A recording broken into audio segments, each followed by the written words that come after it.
Once you've found the right freelance platform for you, you need to do two things: create a high-quality profile and secure clients. Creating a profile. A freelance profile allows potential clients to learn about you and view your portfolio in one place. Think of it as a more detailed version of a CV and cover letter.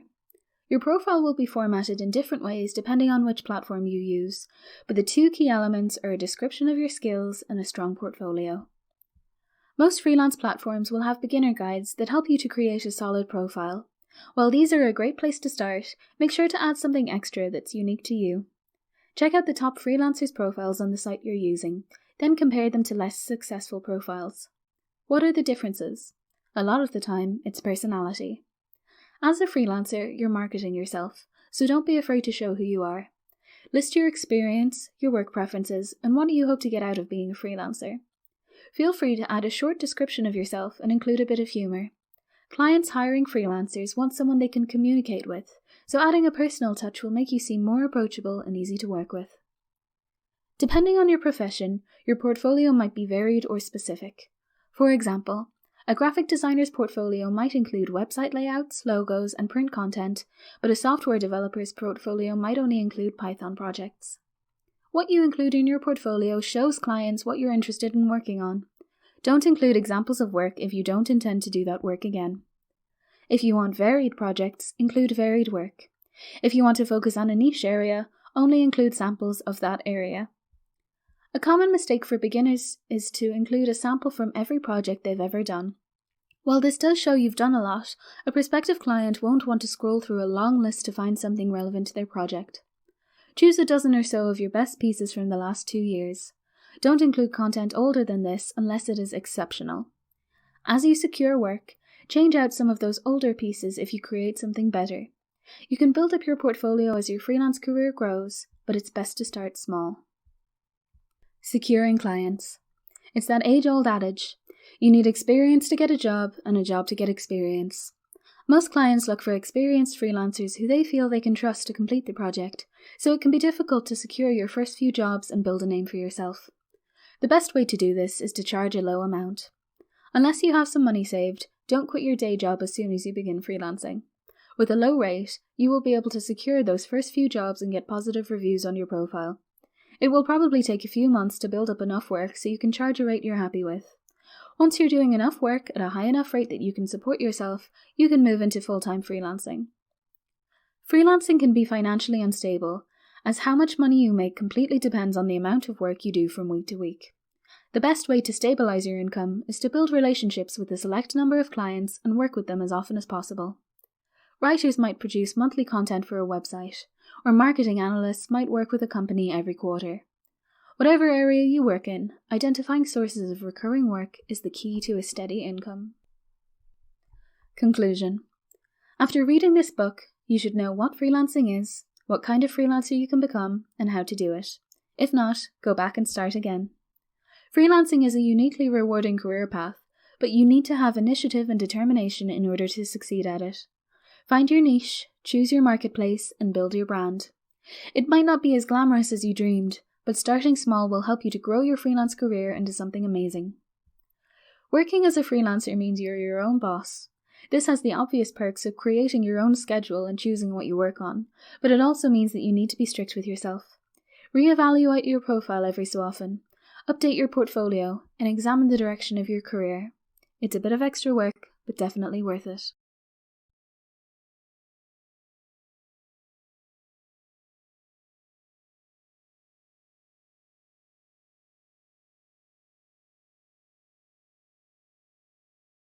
At first glance, freelancing can seem like a dream come true. Choosing your own hours, working on something new every other week, not having to leave your couch. What job could be better? Freelancing can be an exciting, rewarding, and uniquely flexible career choice, but like any job, it has its downsides. Knowing how the industry works before quitting your job and jumping into full-time freelancing is essential. Freelancing is an incredibly exciting endeavour, and as a relatively new area in the world of work, it can be difficult to inform yourself on how it all works.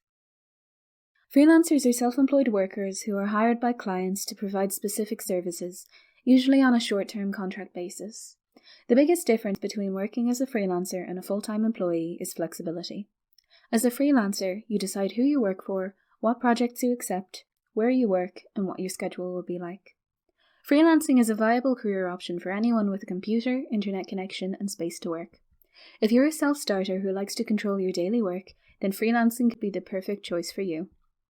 When working as a full-time employee for a company, you answer to someone above you and work according to deadlines and goals set by them. This relationship changes with freelancing. While your client is paying you, they aren't your boss. A client often won't know how long it will take you to complete the work they're asking of you. It's up to you to set a deadline you know works for you. Your client will have goals for you, but these goals will be much more negotiable than those set in a traditional employer-employee setting. The following are the most popular areas in which to become a freelancer, and some of the jobs within those areas. Programming. This section can be broken down into two categories: software and web development. With all programming jobs, finding your niche is a good way to build up a portfolio. If you're particularly strong in one programming language or at creating specific products, focus on that. This will help you to build a name as a specialist and allow you to improve one skill to a very high level rather than being just another freelancer who does a bit of everything. Writing. Content writing, like blogs and articles, copywriting, like product descriptions and website page content, and technical writing, like user manuals and reports, are the most popular styles of writing for which freelancers are hired. A lot of freelance writers write similar pieces for the same clients on a regular basis. For example, writing a monthly article for an online publication. Graphic design. As a lot of companies use freelancers for marketing and advertising work, the majority of freelance graphic design work involves designing advertisements and websites. When working as a freelance designer, it's important to learn how clients communicate visual ideas using words. Otherwise, you could spend a lot of time on unsatisfactory first drafts. Administration. Virtual assistants have grown very popular in recent years, as much of an assistant's work is now done online or over the phone. Administration jobs such as social media and website managers are also very popular. These freelancers are experts on a company's products and answer any questions that consumers post on their online media, as well as posting regular content such as blog posts. Video editing. As video sites like YouTube and Vimeo have soared in popularity, almost all social media platforms have added a video element in order to capitalize on this success. If you're interested in becoming a freelance video editor, this is great news. Freelance video editing will feature a lot more work on small-scale projects than in-house work, so don't expect to be working on big-budget films or TV shows anytime soon. Marketing. Social media management and copywriting also fall into this category. Of course, there are a wide variety of freelance marketing jobs. Marketing has changed dramatically in the last few years, from outbound, the company reaching out to the consumer, to inbound, the consumer reaching out to the company. This means that a lot of marketing work now focuses on making information on a product available so a consumer can access it when they're researching a potential purchase.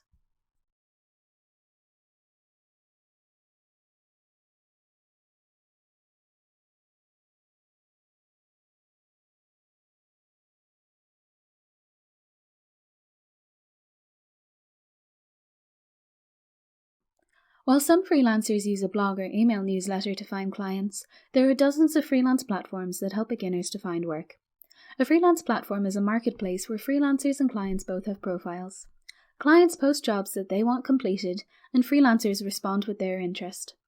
When you speak with a client, you tell them why you can do this job well, and the client can view your profile, which is discussed more in Chapter 3, examine your portfolio, and see reviews from other clients.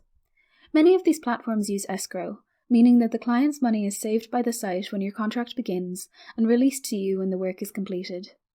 This can provide great security when working with unknown clients. Below are breakdowns of 5 of the biggest and most popular freelance platforms. Upwork. Upwork is one of the most popular freelance platforms around and has over 1.5 million users, including every job type that freelancers are used for. Upwork is free to join but takes 20% of the money you make. Upwork allows you to set your experience level and choose between being paid by the hour or per project. If you choose to be paid per project, each contract can be broken down into milestones so you can still be paid regularly. People per hour. People per hour is mostly aimed at web projects, but all positions can be advertised. This site is more popular for programmers than other freelancers. Freelancers must pay to use people per hour if they want to send more than 15 proposals to clients per month, which means there are a smaller amount of users. People per hour also takes 20% of any money you earn. Guru. Freelancers can see how much a client has spent through Guru before working with them to see if they are viable and how much they can expect to earn. Guru has a daily job matching feature to let you know about jobs that might suit you, as well as a workroom to help you manage your projects. Guru takes 8.95% of your fee if you have a free account, and 4.95% if you pay a monthly subscription charge of $39.95. TopTal.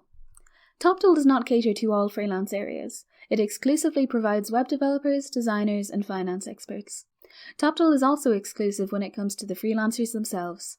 The site employs an extensive screening process and only accepts those with a high level of experience. It boasts that it only accepts 3% of the freelancers that apply to the site. This high level of member means that rates on TopTal are higher than other sites. Freelancer. As well as hourly and long-term contracts similar to other sites, Freelancer offers contests, where a client posts a job with a money prize and freelancers bid on the project with their submissions. Freelancer takes 10% of the money you earn.